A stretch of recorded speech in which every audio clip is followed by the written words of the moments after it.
Is inevitable, suffering is optional అంటూ ఉంటాం.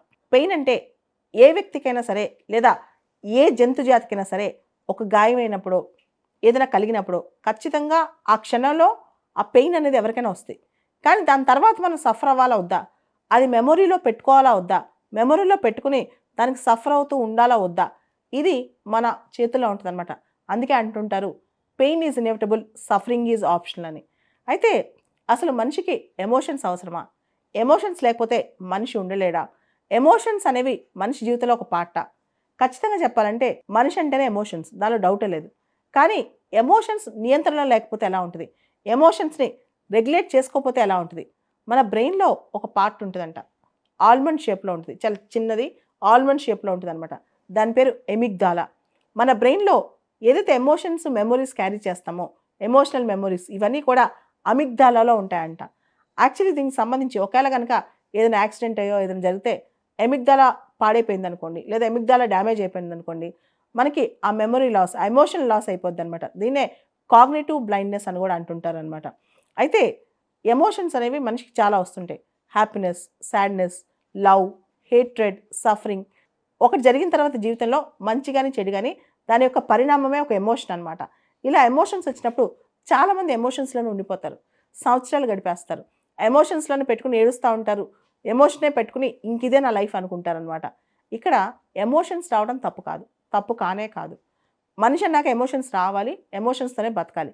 కానీ ఎమోషన్స్ వచ్చిన తర్వాత వాటి నుంచి మనం ఒక పాఠం నేర్చుకోవాలన్నమాట. అది మంచి ఎమోషన్ అయితే ఇంకా బెటర్గా మన లైఫ్ తీసుకెళ్ళాలి, మళ్ళీ అక్కడ ఆపేయకూడదు. అది నెగిటివ్ ఎమోషన్ అనుకోండి, లేదా ఒక హేట్రెడ్ కానీ, ఒక డిప్రెషన్ కానీ, ఒక ఫెయిల్యూర్ కానీ ఏదైనా, దానిలోంచి మనం బయటకు వచ్చి పాఠం నేర్చుకుని ఇంకొకసారి ఆ తప్పు చేయకుండా ఉండాలి. అంతేగాని సేమ్ అక్కడే స్టక్ అయిపోయి అదే ఎమోషన్లో ఉండిపోయి అక్కడే సఫరింగ్ చేస్తూ ఆ సఫరింగ్లోనే ఆనందం పొందుతూ చాలామంది ఇంకా నా బతికింతే, నేను ఇంతే ఉంటాను, ఈ సఫరింగే నాకు బాగుంది, నేను చాలా సాడ్గా ఉన్నాను, ఆ సాడ్లోనే ఆనందం పొందుతూ ఉంటారనమాట. ఇది చాలా తప్పు.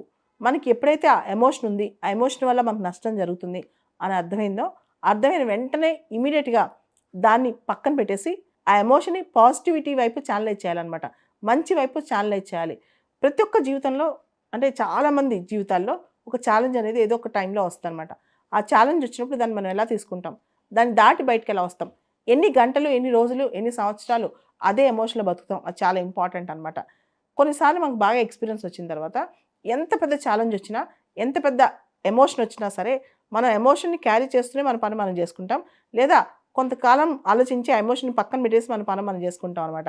ఎవరైతే తెలివిగల వ్యక్తి ఉంటారో జీవితంలో ఎంత పెద్ద ఎమోషన్ రానివ్వండి, అది హ్యాపీనెస్ కావచ్చు, సాడ్నెస్ కావచ్చు, ఏదైనా జరగనివ్వండి, అవన్నీ పక్కన పెట్టి ఆ ఎమోషన్స్ ఇవే కేవలం ఎమోషన్స్ మాత్రమే, వీటిని నేను కంట్రోల్ చేసుకోగలను అని ఎవరైతే గట్టిగా అనుకుంటారో వాళ్ళే లైఫ్లో ముందుకెళ్ళగలరు, వాళ్ళే లైఫ్లో పీస్ఫుల్గా ఉండగలరు అనమాట. చాలామంది తెలియక అంటే ఎమోషన్ అంటే హ్యాపీనెస్ అనో సాడ్నెస్ అనో ఇదంతా కాదు. లైఫ్లో పీస్ చాలా ఇంపార్టెంట్ కాబట్టి మన ఎమోషన్స్తో మనం క్యారీ ఫార్వర్డ్ అవ్వకుండా మన ఎమోషన్స్ మనల్ని ఎలా తీసుకెళ్తున్నాయి, ఎలా డ్రైవ్ చేస్తున్నాయి, ఎలా ఛానలైజ్ చేస్తున్నాయి, ఇది చాలా ఇంపార్టెంట్ అనమాట. ఇది తెలియకే చాలామంది నష్టపోతుంటారు.